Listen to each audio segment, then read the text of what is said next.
টি-20 বিশ্বকাপের সুপার 8 নিশ্চিতের লক্ষ্যে সোমবার ভোরে নেপালের বিপক্ষে খেলতে নামবে বাংলাদেশ। বিশ্বকাপের দ্বিতীয় রাউন্ডে ওঠার সমীকরণটা টাইগারদের জন্য বেশ সহজ। ড্র করলেই পৌঁছে যাবে তারা সুপার 8-এ। তবে তরুণ পেসার তানজিম হাসান সাকিব জানান, নেপালকে হারিয়ে সুপার 8 পর্বে যেতে চায় বাংলাদেশ। ওয়েস্ট ইন্ডিজের সেন্ট ভিনসেন্টে খেলাটি শুরু হবে সোমবার ভোর 5:30টায়।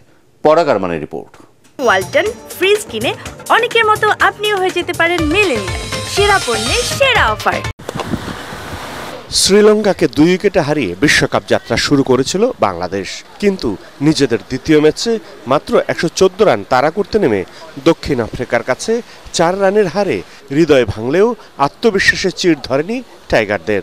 তৃতীয় ম্যাচেই ধরাশায়ী নেদারল্যান্ডস। গ্রুপের শেষ ম্যাচে নেপালের সাথে ম্যাচ টাই করলেই সুপার 8 নিশ্চিত হবে বাংলাদেশের।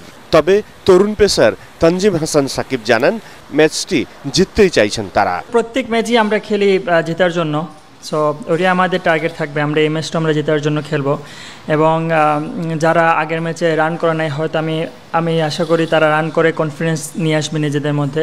টি-20 ক্রিকেটে ছোট বড় কোনো দল নেই, তাই নেপালকে সমীহ করছে লাল সবুজের দল। টি-20 খেলাটাই মোমেন্টামের খেলা, মাত্র 20 ওভারের খেলা। কখন খেলা মোমেন্টাম চেঞ্জ হয়ে যায় কেউ বলতে পারে না। আমরা প্রত্যেকটা টিমকেই একইভাবে নেওয়ার চেষ্টা করি।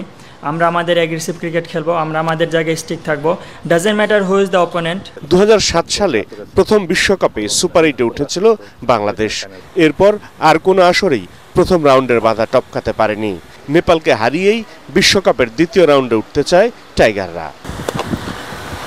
পরাগ আরমান, এটিএন বাংলা।